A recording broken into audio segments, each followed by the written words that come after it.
Om Swastiastu.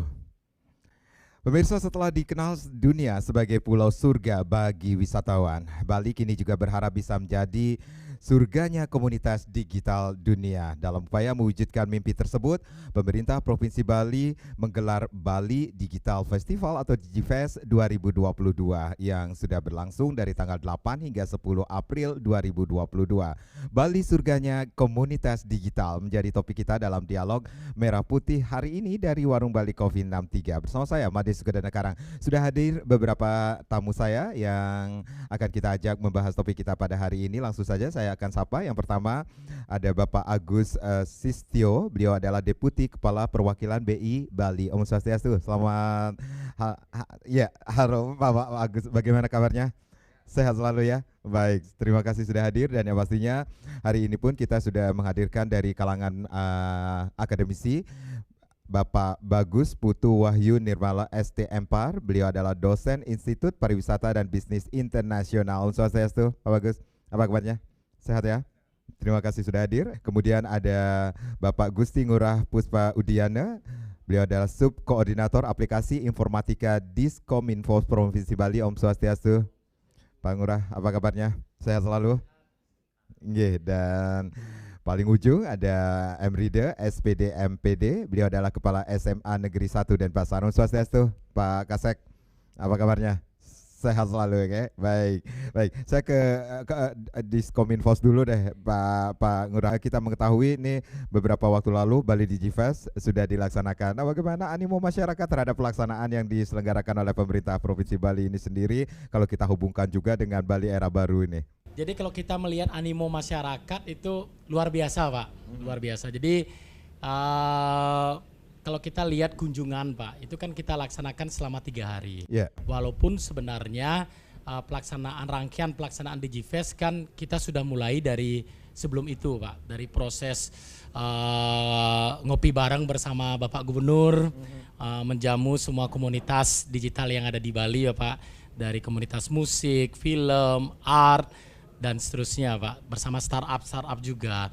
Kemudian dilanjutkan dengan proses kita sosialisasi, kemudian nominasi musik, kemudian dari BI juga melaksanakan Bali Digital Talk untuk sosialisasi pelaksanaan hingga kita laksanakan di puncaknya dari tanggal 8 sampai 10 April kemarin, Pak. Kalau dari sisi animo pengunjung itu jujur itu melebihi ekspektasi kami, Pak. Ternyata luar biasa sambutan masyarakat kita. Kalau kita lihat dari sistem registrasi yang kita terapkan selama pelaksanaan karena agar tetap memenuhi protokol kesehatan kan, Pak ya. Yeah. Itu di hari pertama yang registrasi saja, Pak, yang check in itu di luar undangan itu mencapai hampir 2.203 pengunjung, Pak, di sistem registrasi kita. Kemudian di hari kedua itu total 3.647 pengunjung, Bapak.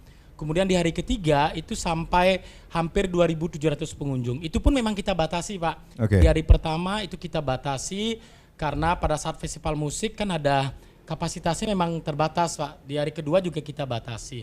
Jadi animo masyarakat luar biasa, Pak. Yeah. Terkait dengan pelaksanaan DigiFest. Karena memang kita ada sejumlah, ada 4 kegiatan, Pak. Kegiatan. Pameran, festival, kompetisi, konferensi, Pak. Kemudian kita breakdown hampir 40 kegiatan. Berkat support dari semua pihak.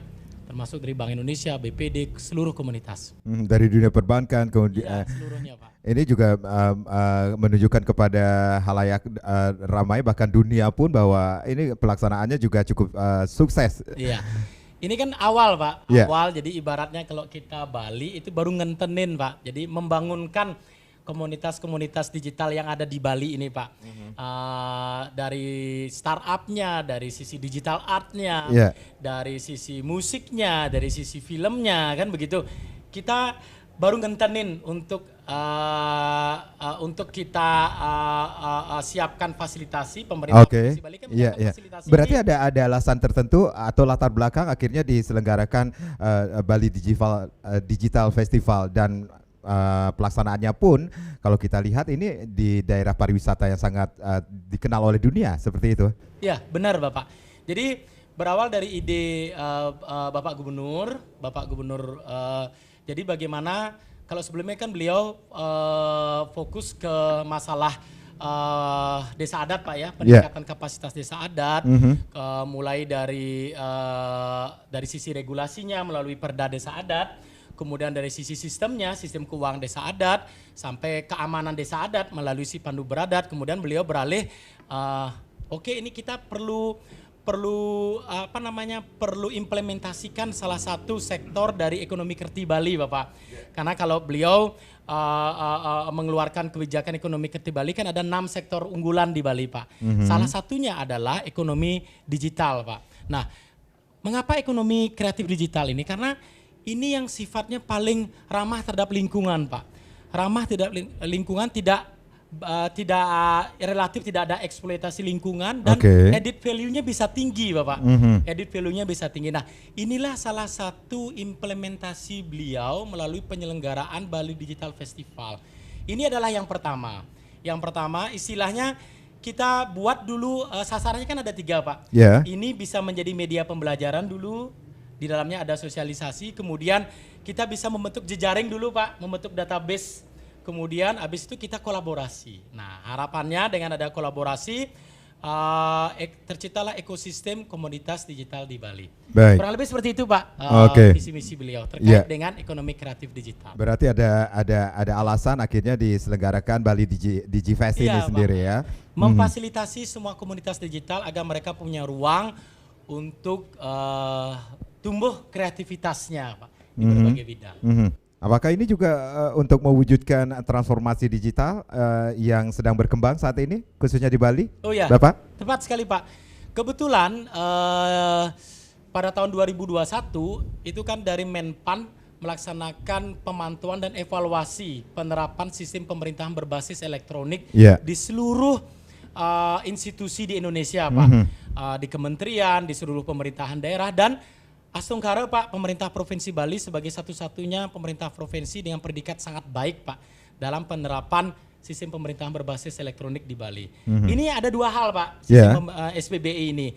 Dari sisi layanan administrasi pemerintahannya, dan yang kedua dari sisi layanan publiknya berbasis elektronik. Kurang lebih seperti itu Pak. Ya, berarti bisa dikatakan pula ini apa yang sudah dilaksanakan oleh pemerintah Provinsi Bali ini sendiri sebagai bagian dari langkah taktis juga dalam upaya membangun ekosistem digital Kreatif Bali. Seperti itu Pak. Karena itu salah satu sektor unggulan dalam ekonomi Kreatif Bali. Kreatif Bali. Baik. Bapak-bapak, kita rehat sejenak, nanti kita akan lanjutkan lagi. Pemirsa jangan kemana-mana, nanti kita akan lanjutkan lagi di Dialog Merah Putih bagaimana Bali surganya komunitas digital. Sesaat lagi. Ya, terima kasih Anda yang baru saja bergabung bersama kami dari Warung Bali Kami 63. Bali surganya komunitas digital masih menjadi topik kita. Kalau tadi dari Kominfo menjelaskan bagaimana awalnya atau latar belakang sehingga diselenggarakannya Bali DigiFest 2022 ini sendiri. Di awal saya sempat mengatakan ini Bali sudah dikenal di dunia pariwisata oleh dunia. Kemudian digital pun akhirnya berkembang juga. Ini ngentenin juga dengan apa yang sudah dilakukan. Saya ke Pak dosen dulu. Beberapa waktu lalu sedang kita sering mendengar tentang nomad atau fenomena digital nomad yang menjadi hal yang sudah lazim berkembang di tengah berkembangnya teknologi berbasis internet. Salah satunya bagi para pekerja yang bisa liburan tetapi bisa juga bekerja seperti itu, atau kebalikannya bekerja sambil liburan seperti itu. Nah, Bali salah satu surga bagi digital nomad juga. Selain bekerja, mereka juga bisa nantinya bisa bekerja. Nah, bagaimana potensi digital nomad di Bali menurut Bapak sendiri? Terima kasih Pak. Untuk potensi sebenarnya sangat besar ya. Kalau kita melihat dari perkembangan digital nomad itu sebenarnya sudah dari 2014. Pada zaman itu mungkin Bapak juga sudah tahu Instagram mulai berkembang. Nah, konten kreator yang dari luar tuh mulai banyak datang ke Bali. Nah, di awal-awal perkembangan konten kreator ada travel blogger, ada influencer, kemudian digital content itu datang ke Bali. Pada saat itu gelombangnya masih banyak konten kreator. Nah, perkembangan sekarang profesinya semakin beragam. Dan banyak juga yang pelaku startup dari luar, bahkan dari San Francisco ada yang stay di Bali. Dan mereka mempunyai lifespan yang sangat besar. untuk live expense 2 digit misalkan setiap bulan, dan itu potensi sangat besar buat pariwisata kita. Menurut saya SDM di Bali tidak hanya harus dipersiapkan di bidang pariwisata, tapi juga di bidang IT-nya supaya kita bisa mendapatkan benefit yang lebih besar. Jadi apa yang harus dipersiapkan Bali untuk digital nomad ini sendiri, Pak? Ya, tentunya kesiapan SDM kita di bidang IT. Nah, mereka kan memiliki proyek yang dikerjakan di sini, mereka memiliki pekerjaan, dan mereka pasti perlu tim. Pasti mereka membuka lowongan pekerjaan. Nah, lowongan kerja itu sebenarnya bisa diserap dengan tenaga muda, digital talent yang ada di Bali. Tapi kita harus mempersiapkan SDM tersebut. Pasti requirement-nya levelnya internasional dan global. Nah, itu yang menjadi PR untuk kita di Bali sebenarnya. Kalau dari SDM pariwisata saya kira sudah siap. Infrastruktur digital juga sudah siap, artinya mereka bisa mengakses internet dengan cukup cepat dan mereka tidak masalah dengan infrastruktur digital, saya kira seperti itu. Dulu saya pernah mengikuti salah satu seminar dengan digital nomad, kebetulan beliau hadir di sana, yang salah satunya memang stay di sini. Dulu mereka stay-nya di Barcelona, kan banyak tuh destinasi digital nomad di dunia. Dan beliau pelaku digital nomad ini bersedia sampai membayar tax misalkan. Nah, itu salah satu potensi PAD buat kita gitu. Jadi tinggal dibuatkan rule yang jelas, misalkan visa digital nomad. Nah, concernnya mereka adalah bagaimana mengakses fasilitas publik yang ada di sini. Contoh, misalkan perbankan, kemudian fasilitas kesehatan, seperti itu. Oke, kita mengetahui Bali juga sampai ke pelosok-pelosok desa pun jadi incaran dunia para wisatawan. Kalau seandainya mereka datang ke pelosok-pelosok daerah itu, atau ada tempat-tempat di mana saja mereka biasanya bisa melakukan hal-hal yang sekalian berlibur, tetapi juga bekerja seperti itu. Tetapi kita melihat infrastrukturnya tidak mendukung seperti itu, Pak. Untuk yang daerah pelosok menjadi PR di infrastruktur digital mungkin ya. Tapi mungkin ke daerah pelosok mungkin untuk kegiatan relaxingnya mereka. Tapi kegiatan utama bekerjanya tetap di tempat-tempat yang infrastruktur digitalnya sudah mumpuni. Contoh misalkan di daerah Canggu, nah itu banyak ada coworking space di sana, ada dojo segala macam. Kemudian di daerah Seminyak, di daerah Pereran udah mulai berkembang, banyak wisatawan digital nomad yang sudah tinggal di sana. Kemudian di daerah Uluwatu ada, kemudian di daerah Penida. Daerah Penida selama COVID, saya sempat juga berkunjung ke sana, ternyata banyak digital nomad yang stay di sana, kayak gitu. Dan itu potensi buat kita juga. Kemudian daerah kumpulnya mereka, jadi Bali ini menjadi salah satu destinasi digital nomad 5 besar di dunia, bersama dengan Bangkok, Ho Chi Minh City, dan Mexico City. Jadi bahkan nomor 1 saya baru akses tadi, bahkan nomor 1 untuk daerah Canggu. Nah, itu merupakan kita sudah dipublis nih sebagai destinasi digital nomad. Artinya kita harus menyiapkan diri aja di sini. Enggak cuma SDM pariwisata, tapi juga SDM IT-nya seperti yang tadi saya sampaikan. Iya, infrastruktur juga harus dipersiapkan. Pasti, ya. Baik, dari Kominfo sendiri apakah juga sudah mendukung apa yang dari 2014 ya, Pak ya? Saat itu sedang berkembang digital nomad ini sendiri. Dari Kominfo sendiri sudahkah mempersiapkan, wah ini Bali juga seperti kata Pak dosen ini sudah menjadi 5 besar juga untuk digital nomad ini, Pak? Oke, baik Pak. Jadi kita pikir Kominfo pemerintah Provinsi Bali itu sudah bergerak ke arah ke sana, Pak. Jadi kita sudah melaksanakan program layanan free wifi, Pak, bagi seluruh desa adat, seluruh puskesmas dan sekolah SMA, SMK, SLB se-Bali, Pak. Nah, layanan ini kita lakukan melalui program PKK, Pak, melalui Kabupaten Kota se-Bali, Pak. Jadi harapannya adalah bukan semata-mata ada layanan wifi, Pak, tetapi terbentuk jaringan infrastruktur yang bisa menjangkau hingga di setiap desa adat di Bali, Pak. Bayangkan ada 1493 desa adat, Pak. Kalau pemerintah tidak turun, ini diserahkan sepenuhnya kepada pihak swasta, tentu mereka akan berpikir, Pak. Mereka akan berpikir dari sisi bisnis, Pak. Karena kan mungkin mereka hanya akan berminat di wilayah-wilayah perkotaan, Pak. Sedangkan di daerah desa, apalagi dengan struktur strukturnya pegunungan yang sulit dijangkau dari sisi bisnis tidak. Nah, disinilah kemudian pemerintah turun, Pak. Pemerintah Provinsi Bali melalui layanan free wifi Pak. Sebenarnya layanan free wifi ini adalah bonusnya Pak. Yang lebih ditekankan adalah bagaimana pihak penyedia ini memberikan layanan wifi melalui jaringan fiber optik Pak. Okay. Nah, dengan tergelarnya jaringan fiber optik hingga di tingkat desa adat se-Bali, harapan pemerintah ini bisa memberikan trigger bagi tumbuh dan berkembangnya sejumlah layanan yang ada di layer atasnya Pak. Seperti aplikasi, seperti layanan, termasuk layanan-layanan digital lainnya Pak. Yeah. Jadi pemerintah hadir untuk memastikan ada infrastruktur dulu, menjangkau di setiap desa adat di Bali. Seperti itu Pak.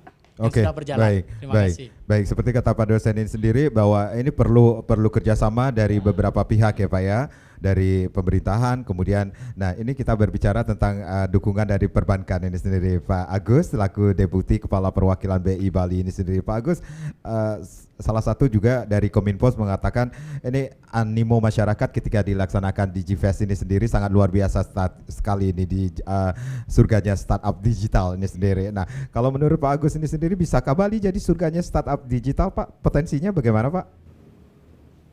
Baik, terima kasih.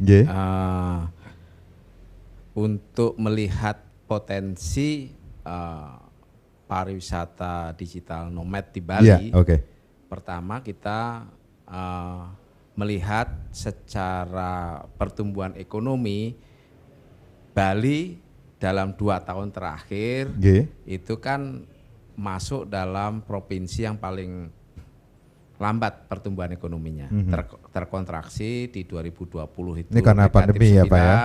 Kemudian negatif 2,4 di tahun 2021 dan tetapi Astungkare di triwulan 1 2022 ini sudah menunjukkan tren yang positif. Artinya apa? Artinya pertumbuhan ekonomi, aktivitas ekonomi masyarakat sudah mulai meningkat. Nah, pariwisata itu tidak lepas dari mobilitas orang. Nah, beberapa minggu yang lalu Gubernur sudah menyampaikan beberapa kebijakan untuk meningkatkan aktivitas mobilitas orang ke Bali. Karena itu menjadi salah satu infrastruktur utama untuk orang bisa datang ke Bali, yaitu dengan policy melonggarkan kebijakan perjalanan dalam negeri maupun luar negeri. Yang dulunya pakai rapid antigen, PCR, karantina, sekarang sudah ditiadakan. Hal ini berdampak kepada meningkatnya jumlah orang yang datang, wisatawan asing domestik yang datang ke Bali. Itu yang pertama.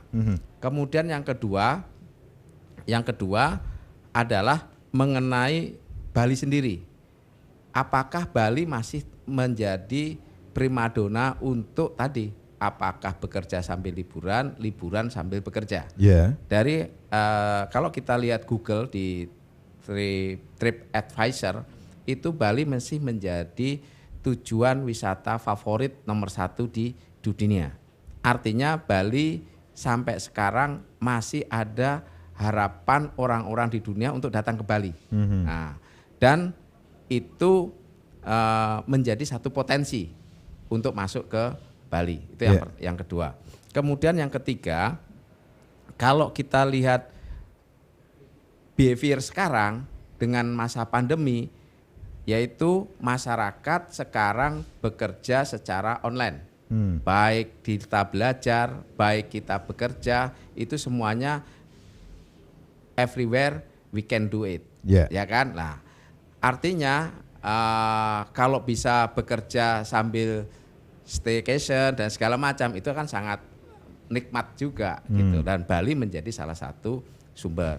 Dan kalau kita lihat rata-rata orang yang staycation terkait dengan Bali nomad pariwisata ini itu punya length of stay yang lebih lama. 6 sampai 1 tahun, 6 bulan sampai dengan 1 tahun orang bekerja dan berwisata.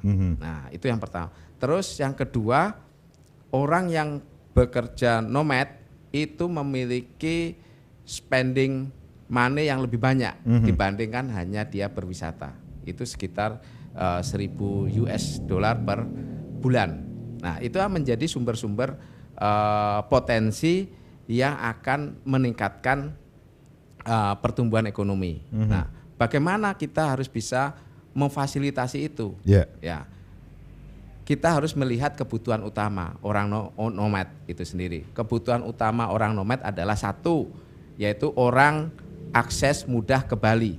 Saat ini masih terbatas.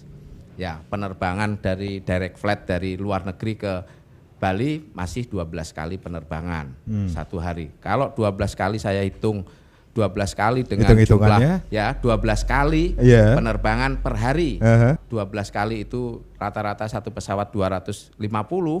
Kemudian kita kali 270 hari, 30 kali 9 bulan ke depan itu ya baru mencapai nggak lebih dari 1 juta wisatawan.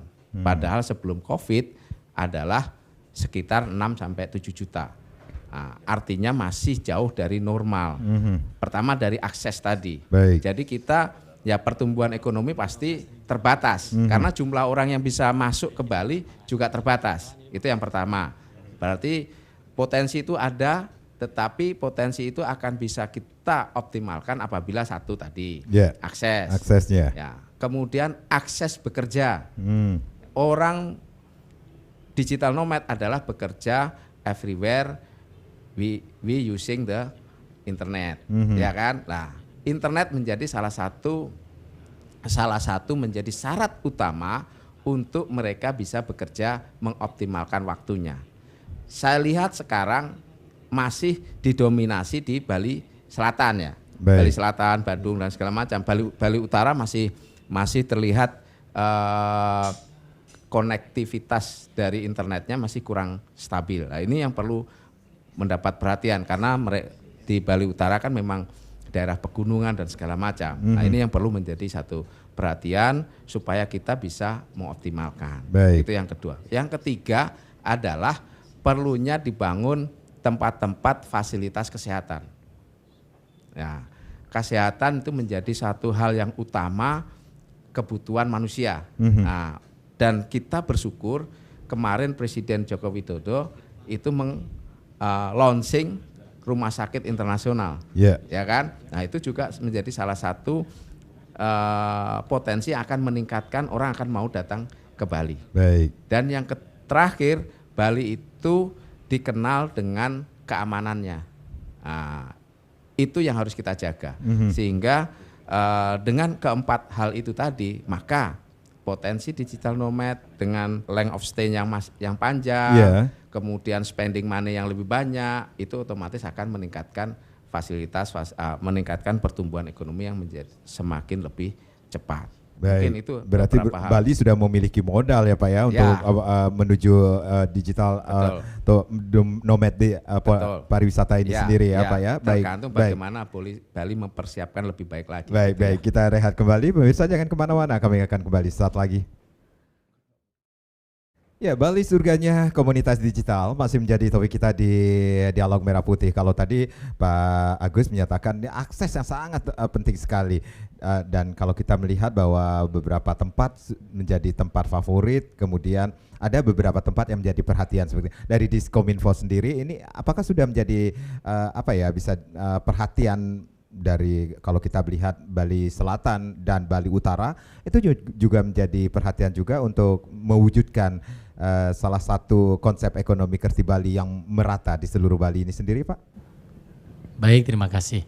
Kalau kita melihat ekonomi Kerti Bali itu kalau kita lihat 6 sektor, dari sana aja kita sudah bisa melihat visi pimpinan bahwa yang terpenting adalah pemerataan, Pak. Pemerataan. Karena kalau selama ini kan kita tergantung di sektor pariwisata, Pak. Makanya Bapak Gubernur itu melalui ekonomi Kerti Bali kan ada 6 sektor unggulan, Pak. Iya, betul. 6 sektor unggulan, tidak hanya pariwisata juga termasuk di dalamnya, tapi tidak hanya pariwisata. Kemudian sekarang mulai digiatkan dari sisi ekonomi kreatif dan digital, Pak. Itu kalau kita bicara dari sisi pemerataan antar sektor, Pak. Kalau Bapak tadi sampaikan masalah pemerataan pembangunan antara pembangunan utara dan selatan, kita bisa lihat bahkan pada saat pelaksanaan Bali Digital Festival pun sudah sudah disosialisasikan Pak sejumlah rencana pembangunan dari pemerintah Provinsi Bali Pak. Tidak hanya utara selatan, timur barat juga Pak. Kalau dari sisi timur itu rencanakan pembangunan pusat kebudayaan Bali Pak di Gunakse kan Pak ya. Kemudian di utara itu rencana akan ada bandar udara di utara Pak. Kemudian yang menghubungkan dari barat sampai ke selatan untuk memperlancar arus lalu lintas akan ada tol. Di tengah-tengah itu sudah ada shortcut Pak. Jadi tidak hanya berpikir utara selatan, tapi utara selatan, timur barat sampai di tengah-tengah. Wah, ini seperti lagu ya Pak ya. Bahkan menghubungkan antar pulau Pak melalui pembangunan pelabuhan Pak. Pelabuhan Sampalan kemarin kan sudah diresmikan itu oleh Bapak Gubernur. Termasuk juga kita bisa lihat saat ini lagi proses on progress pembangunan di Sanur. Pak. Jadi benar-benar perhatian bahwa bagaimana agar seperti yang Bapak Agus tadi sampaikan, akses ini yang terpenting Pak. Baik. Tidak hanya akses dari luar ke Bali yang saat ini memang ada keterbatasan, tapi bagaimana akses di dalam Bali itu sendiri ini bisa lancar Pak. Baik. Akses di dalam pulaunya termasuk juga akses antar pulaunya. Semua menjadi perhatian pemerintah. Baik. Termasuk akses infrastruktur digital. Ini kebijakan atau sudah menjadi perhatian dari pemerintah berjalan, Pak. Sudah berjalan juga. Kalau kita lihat dari program Bali Smart Island itu kan menghubungkan harapannya 100% jaringan fiber optik sudah menghubungkan seluruh desa adat di Bali. Itu targetnya kita tingkatkan Pak. Dari 50%, kemudian 65%, sekarang kalau nggak salah sudah mencapai 75% Pak. Wow. 75% itu wajib harus layanan free wifi itu wajib berdasarkan pada jaringan fiber optik. Oke. Ya, cuma kan tentu ada kendala Pak di daerah-daerah pelosok saat ini sebelum bisa dijangkau dengan fiber optik itu masih pakai wifi point to point Pak. Baik. Nanti ke depan kita targetkan semua bisa ada jaringan fiber optik. Karena ini penting Pak. Ini seperti jalan lalu lintas Pak. Fiber optik ini kalau di dalam dunia digital ini seperti jalan rayanya Pak. Nah ketika jalan rayanya lancar otomatis di atas bisa lahir, tumbuh dan berkembang sejumlah industri kreatif dan digital. Astungkaro ini bisa dilancarkan nih. Baik, progresnya ini sendiri. Oke, kalau tadi Pak dari di Diskominfo Pak Ngurah mengatakan ini animo masyarakat ketika dilaksanakan Bali DigiFest 2022 ini sangat luar biasa sekali ya. Kalau kita lihat kedatangan mereka pun tidak luput dari banyak sekali anak-anak muda, para Yohana kita. Nah, kalau ngomongin tentang para Yohana ini yang sering berinteraksi dengan para Yohana, Pak Rida ini kelihatan masih Yohana juga loh Pak. Kepala Sekolah SMA Negeri 1 Denpasar ini Pak. Pak, apa yang bisa ditransfer ke anak muda dengan pelaksanaan atau terkait Bali DigiFest ini sendiri Pak? Silakan Pak. Terima kasih.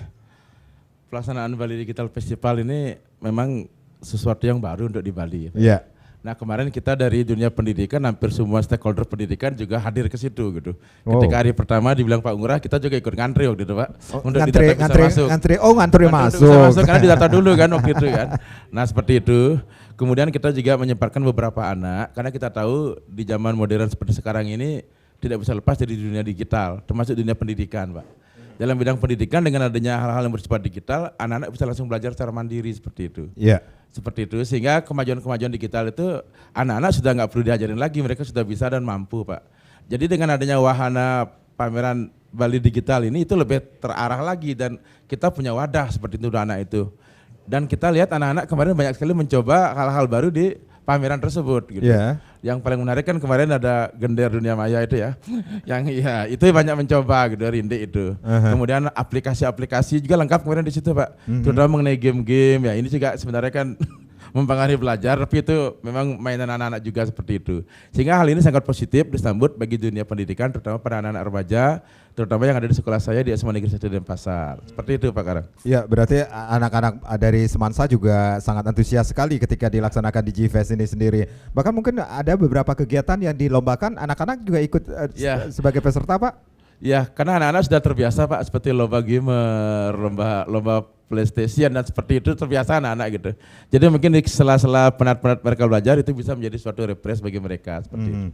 Apa yang bisa dipetik dari kegiatan ini sendiri Pak? Kegiatan Bali Digital Festival ini yang bisa dipetik mereka menambah wawasan Pak Banyak hal-hal baru yang tidak kita temui di tempat-tempat tertentu, di situ ada. Langsung di sana kita bisa bertanya, mempraktekkan, dan sekaligus mungkin mencari ilmunya di hal-hal tersebut, begitu Pak. Baik. Saya ke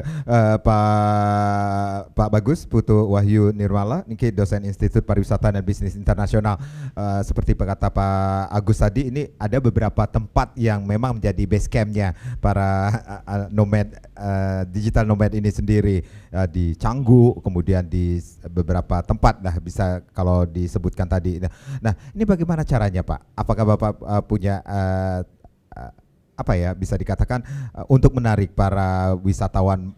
Kita berbicara dulu saat pandemi ini sendiri untuk wisatawan domestik dulu ini, agar mereka bisa mampu datang ke Bali untuk berwisata, tetapi juga bisa juga untuk langsung bekerja dari sini untuk jangka waktu yang panjang seperti itu. Ya, saya kira seperti ini.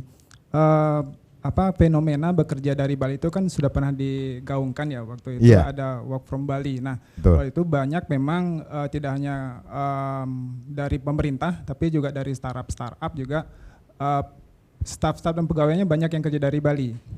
Jadi di wisatawan domestik sebenarnya sudah mengarah ke sana. Jadi, tapi yang banyak bekerja adalah dari startup karena mereka dimungkinkan untuk bekerja untuk remote. Nah, Bali sendiri saya kira salah satu sebagai daerah yang berkembang dan friendly untuk bertumbuhnya startup seperti itu. Makanya ada Bali DigiFest seperti itu.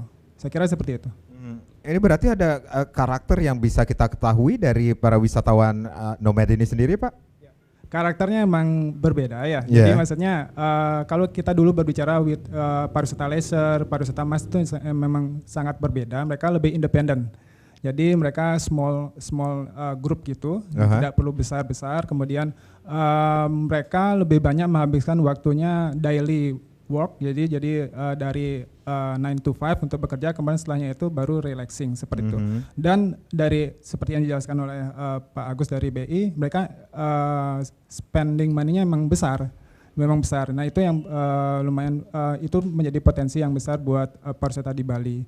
Nah, length stay-nya juga harus diperhatikan, 6 bulan, setahun, bahkan ada yang lebih lama dari itu. Misalkan mereka tidak hanya bekerja untuk usaha yang di luar Bali, tapi tidak sedikit yang membuat usaha di Bali juga. Seperti itu. Itu juga bisa menjadi catatan. Ya, jadi membuat usaha dari Bali juga. Dan membuat usaha yang memang base-nya di Bali. Base-nya di Bali. Sekarang kan tidak perlu lagi membuat perseroan terbatas, tetapi dengan 3-4 orang itu bisa membuat satu usaha juga. Seperti itu bisa dikatakan juga kemudahan lagi? Iya, itu salah satu kemudahan bagi mereka gitu. Untuk yang startup memang tidak, dia kan sifatnya perusahaan yang ramping ya. Kita mengenal istilah lean startup, tidak perlu banyak tim, semua bekerja melalui sistem, makanya tim dari 3-4 orang itu sudah bisa membentuk perseroan terbatas. Nah, itu juga salah satu peluang. Jadi itu sebenarnya pemerintah sudah membuka peluang untuk anak-anak muda untuk memulai usaha startup. Jadi di Bali juga tidak sedikit anak-anak muda yang sudah memulai usaha seperti itu. Bahkan lumayan pendapatnya mereka tidak bisa dikatakan kecil kayak gitu. Sederhananya misalkan dari kegiatan di sosial media, jadi tidak harus kegiatan usahanya itu IT based, tapi juga bisa dari kreativitas. Jadi konten kreator seperti itu sudah bisa menghasilkan pendapatnya cukup besar. Nah, tinggal difasilitasi oleh pemerintah, kemudian diadakan program-program edukasi melalui sekolah-sekolah. Saya kira anak-anak muda bisa mendapatkan benefit dari digital nomad yang ada di Bali. Iya, Pak Agus, seperti apa nih dukungan dari dunia perbankan khususnya Bank Indonesia terhadap pelaksanaan bagi sektor pekerja ekonomi kreatif ini sendiri nantinya, Pak? Baik, terima kasih. Jadi seperti yang disampaikan oleh Pak Wahyu, jadi bagaimana digital nomad ini juga memberikan manfaat kepada pelaku-pelaku lokal. Nah, bagaimana caranya? Caranya adalah kita juga harus mempersiapkan diri sama dengan mereka. Mereka sudah melakukan bekerja secara online. Otomatis jangan sampai dia memenuhi kebutuhannya masih secara manual. Nah, ini yang harus kita siapkan. Nah, Yaitu seperti contohnya kalau dia beli makanan, nggak perlu dia datang ke warung, tetapi dia sudah bisa memesan secara online. Nah, oleh karena itu Bank Indonesia dan juga perbankan mempersiapkan dari sisi supply-nya. Jadi yang memberikan support kepada pariwisata ataupun wisatawan. Jadi dari sisi supply kita akan mempersiapkan tempat-tempat merchant-merchant itu semuanya digital. Jadi kita mulai melakukan awareness dari paling mikro. Jadi yang pertama dari pasar tradisional. Kita akan melakukan edukasi kepada pasar-pasar karena pasar-pasar akan menjadi support kepada wisatawan. Mereka juga awareness terhadap digital. Kita edukasi mereka, kita siapkan dengan perangkat-perangkat digital.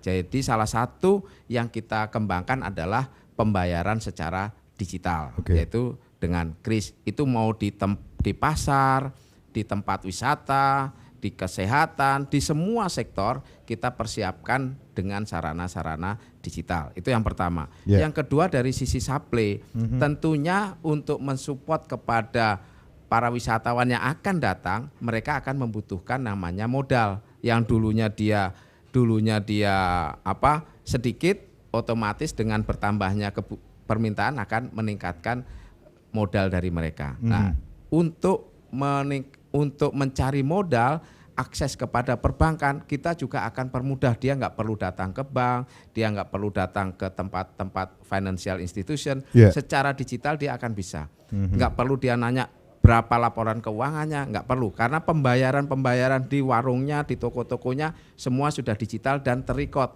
berapa kemampuan dia akan bayar. Nah, itu akan mempercepat dari sisi supply-nya. Kemudian kita juga akan mengedukasi tahun ini dari sisi demand. Demand itu adalah usernya.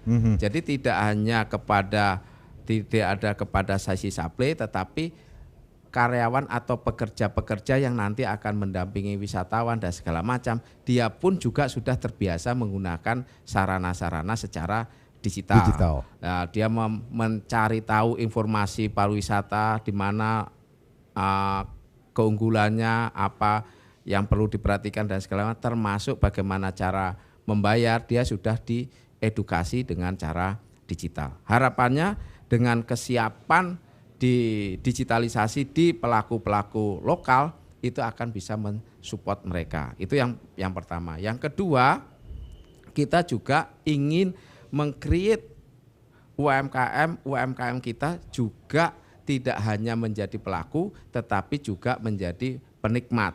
Nah, oleh karena itu kita juga ajarin bagaimana mereka memasarkan secara digital, bagaimana mereka juga mensupport tidak hanya di digital nomad, tapi juga orang-orang lokal yang ada di negara lain. Semuanya kita akan persiapkan, harapannya mereka akan tidak hanya bisa memanfaatkan itu, tetapi dia akan bisa menjadi lebih cepat di dalam pertumbuhan ekonominya. Demikian. Baik. Kita akan rehat kembali. Pemirsa jangan kemana-mana, Dialog Merah Putih akan kembali sesaat lagi.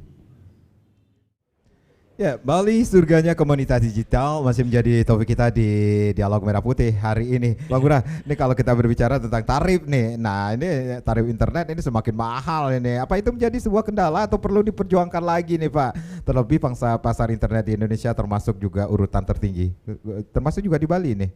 Ini menarik Pak ya. Kembali yang pertanyaan Bapak yang pertama, tarif internet ya. Sebenarnya bukan makin mahal Pak, justru sebenarnya dengan kecepatan yang sama itu makin murah sebenarnya Pak. Hanya saja kebutuhan kita yang makin meningkat Pak. Baik. Kalau sebelumnya kan kita cukup dengan internet dengan kecepatan katakanlah di bawah 10 Mbps yang broadband ya. Habis itu kan meningkat Pak, karena anak sekolah dari rumah, kemudian butuh hiburan yang lain-lain. Kebutuhan kita jadi meningkat Pak. Sehingga kita tidak cukup itu yang 10 yang broadband, maunya yang 20, meningkat lagi 40. Nah otomatis kan juga kebutuhan meningkat, otomatis pengeluaran kita juga meningkat Pak. Jadi seperti itu Pak. Ini menjadi suatu kendala atau memang harus diperjuangkan kembali? terlebih ini bangsa. Sekaligus ini dua-duanya Pak. Oke. Ini selalu akan ketika kebutuhan meningkat, ini kan berarti kan dari sisi demand-nya meningkat Pak ya. Ini juga perlu diimbangi dari sisi supply-nya Pak. Baik. Supply-nya itu juga harus layak ya Pak ya. Layak itu melalui apa ya, melalui infrastruktur yang baik. Baik. Yang seperti yang kita sampaikan tadi bahwa Pemprov memang sudah menyadari hal ini, makanya mengintervensi terkait dengan pembangunan infrastruktur ini dilaksanakan oleh pemerintah sehingga sampai di seluruh desa adat. Karena kalau kita serahkan ini ke swasta murni Pak, mereka pasti hitungannya adalah bisnis Pak. Jadi mereka pasti akan menyasar pada di mana ada permintaan, maka di sanalah dia akan bergerak Pak. Di mana hitung-hitungan bisnisnya jalan, maka di sana dia akan bergerak. Dia nggak akan datang dulu ke desa-desa yang belum ada permintaan. Nah, sedangkan kita pemerintah kan berupaya menyiapkan fasilitas ini secara adil Pak ya, secara adil jadinya semua desa ini wajib ada infrastruktur fiber optik. Harapannya ke depan akan tumbuh dan berkembanglah industri kreatif Pak. Yang jadi digital nomad juga nanti tidak hanya di Canggu aja. Nah, bisa jadi dia bisa di ujung Karangasem kan, di Buleleng seperti itu. Kan? Ketika infrastrukturnya sudah ada. Harap dengan demikian sebaran ekonomi pun akan bagus. Begitu Pak. Baik. Kita berbicara tentang ekonomi, berarti konsep ekonomi Kerti Bali yang digagas Bapak Gubernur Bapak Wayan Koster ini sendiri, selain untuk menuju ekonomi Kerti Bali, ini Pemprov Bali juga mengeluarkan aplikasi balimall.id seperti itu Pak. Seperti kata Pak Agus, ini juga harus disediakan beberapa penunjang. Hal penunjang ini seberapa efektif nih penggunaan aplikasi tersebut menunjang penjualan secara digital Pak? Sebenarnya peran pemerintah kan lebih ke arah regulasi Pak ya, menyiapkan ruang, mendorong agar infrastruktur ini tumbuh. Bali Mall ini kan adalah salah satu platform kolaborasi Pemprov dengan pihak yang lain kan Pak ya. Jadi tidak hanya Bali Mall aja, kita harapkan juga tumbuh marketplace yang lain Pak ya. Apalagi sekarang kan arah kita sudah ke NFT Pak ya. Jadi harapan kita seperti itu Pak. Jadi peran pemerintah adalah menyiapkan ekosistem Pak, ekosistem yang bagus sehingga semua pihak bisa hadir dan bisa berkontribusi. Tidak hanya Bali Mall aja, termasuk juga marketplace yang lain. Ya Pak Agus, sekarang banyak transaksi digital. Ini apa berpengaruh terhadap penyebaran uang tunai Pak dari BI sendiri Pak? Jadi kita digitalisasi kita akan tetap support karena apa? Karena tadi yang pertama behavior dampak pandemi itu memaksa orang mau tidak mau harus bergerak ke arah digital. Dan setelah pandemi orang nggak akan mau kembali lagi karena sudah nyaman, sudah mudah, sudah segala sesuatu sudah bisa dipenuhi secara digital, dia nggak akan mau kembali kepada konsep hidup yang konvensional tadi. Nah, oleh karena itu Bank Indonesia melalui kebijakannya itu melakukan support kepada penetrasi secara digital, yaitu penciptaan instrumen baru berbasis QR yang standar tadi, kemudian penciptaan infrastruktur yang memberikan kecepatan orang transfer dengan menginisiasi program BIFAS, kemudian juga kita menginisiasi digitalisasi tidak hanya di sektor-sektor swasta tetapi juga di sektor pemerintah. Kita sudah buat yang namanya tim percepatan digitalisasi di seluruh Pemda, kota, kabupaten dan provinsi. Kemudian kita digitalisasi untuk bansos dan juga digitalisasi di sektor transportasi. Semuanya itu kita dukung dalam rangka mempercepat proses transformasi digital. Namun demikian, namanya suatu transformasi itu akan terjadi secara bertahap. Tidak bisa kita langsung membalikkan sesuatu konvensional langsung berubah. Nah, demikian juga terhadap kebutuhan alat pembayaran yang bersifat tunai. Jadi walaupun digitalnya itu meningkat, namun kebutuhan uang tunai itu masih lebih tinggi dibandingkan transaksi-transaksi. Jadi ada pengaruhnya digital juga ya Pak ya? Ada pengaruhnya, tetapi yang dulunya mungkin uang tunainya, kebutuhan uang tunai itu 80%, sekarang sudah turun menjadi sekitar 70%. Nah, untuk pemenuhan kebutuhan uang tunai ini Bank Indonesia tetap menjalankan tugasnya melakukan distribusi uang kepada tempat-tempat terpencil, dan bahkan dengan mobilitas orang yang semakin tinggi, maka kebutuhan uang tunainya juga diperkirakan akan semakin tinggi. Dari antara rata-rata bulan Januari, Februari, Maret itu sekitar 500 miliar per bulan, itu akan naik menjadi sekitar 1 triliun. Dan kita sudah siapkan dalam menjelang liburan ini kepada titik-titik, jadi Bank Indonesia aktif keluar dari kantor Bank Indonesia dan juga perbankan, kita lakukan kas-kas keliling di titik-titik di mana pusat-pusat wisatawan akan ada di seluruh Bali, mulai dari Gilimanuk, kemudian di Kute, kemudian di Padang Bay, di Karangasem, tempat-tempat orang akan merayakan Idul Fitri, kita datangin untuk memberikan kemudahan masyarakat mendapatkan uang tunai yang baru. Baik, baik. Saya ke Pak Rida selaku Kepala Sekolah SMA Negeri 1 Denpasar. Ini 1 dan 3. Oh, ini Bapak ini kemaruk nih Pak.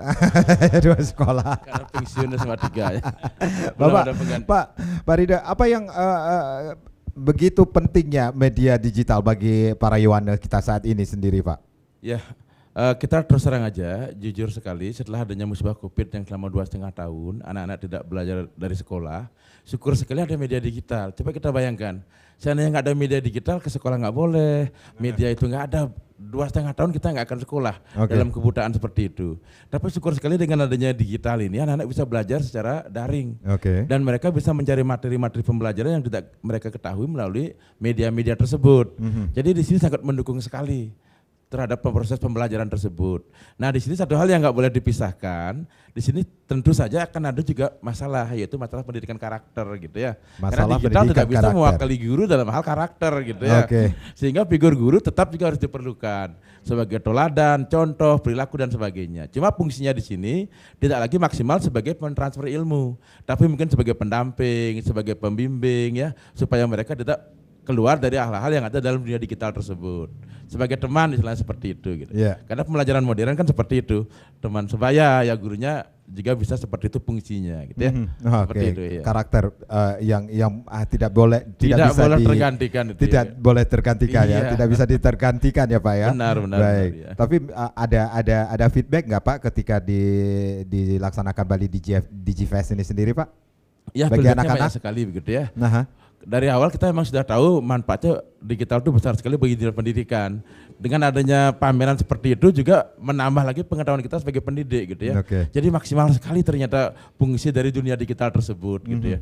Tapi satu sisi hal-hal yang memang harus kita hindari juga kita jelaskan ke anak-anak seperti itu. Supaya nggak kebablasan juga gitu kan. Namanya teknologi pasti ada positif dan negatifnya juga. Baik.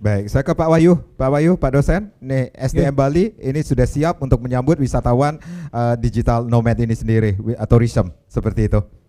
SDM Bali tentunya. Saya kira harus. Ya, siap tidak siap harus siap. Harus karena siap. itu menurut saya adalah pasar yang baru dan akan berkembang terus di Bali. Jadi seperti yang saya sampaikan di awal, SDM IT-nya harus dipersiapkan. Syukurnya sekarang sudah banyak tumbuh jurusan. Jadi di kampus-kampus sudah ada jurusan baru seperti bisnis digital, salah satunya di kampus kami di STPBI, dan itu salah satu outputnya adalah ke profesi yang digital seperti ini. Nah, jadi saya kira teman-teman dari akademisi sudah mengarah ke sana untuk mempersiapkan diri SDM-nya ke arah digital nomad tourism ini, seperti itu. Saya kira tambahan sedikit lagi, ini adalah potensi yang besar buat anak-anak muda menyelami dunia IT ini, tidak hanya untuk kegiatan di kampus seperti yang dia katakan tadi, tapi setelah di kampus ini potensi misalkan mencari lapangan kerja sangat besar seperti itu.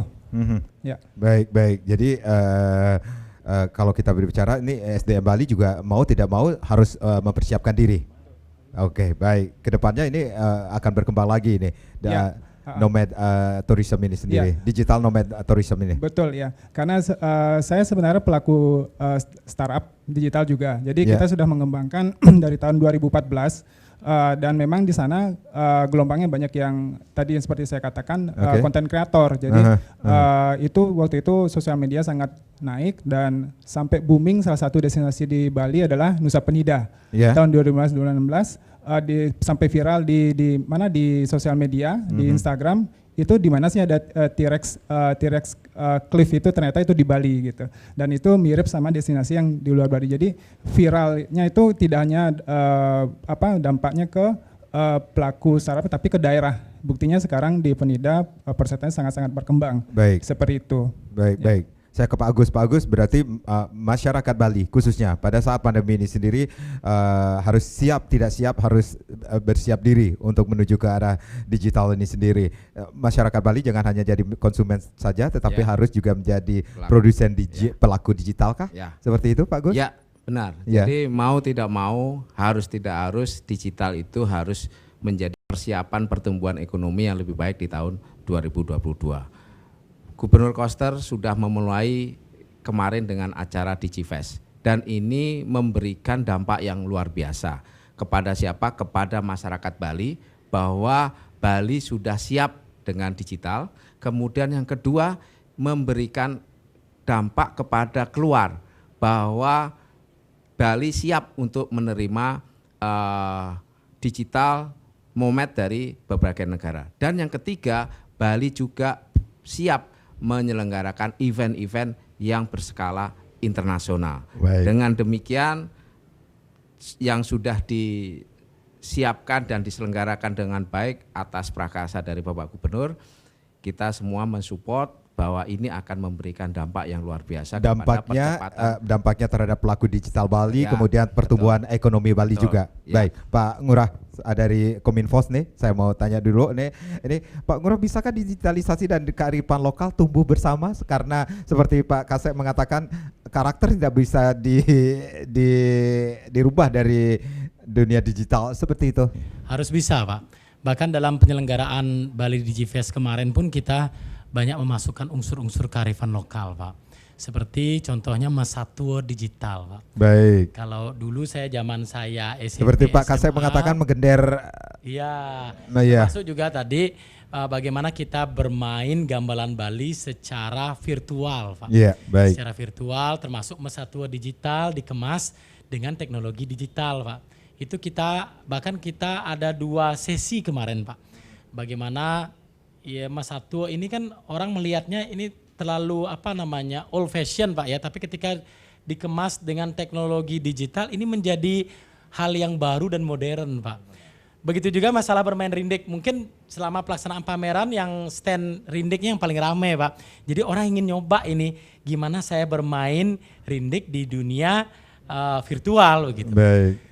Jadi seperti itu Pak. Baik, bisa sejalan juga ya dunia digital dengan kearifan lokal kita. Baik, Bapak-bapak, terima kasih. Kita harapkan dengan apa yang sudah dilaksanakan oleh pemerintah Provinsi Bali, ini awal yang sangat luar biasa sekali menuju ke dunia digital, khususnya bagi Bali ke depannya. Itu yang kita harapkan. Baik, saya Madi Sekedar Karang. Terima kasih. Kita berjumpa lagi di lain kesempatan. Om Santi Santi Santi Om.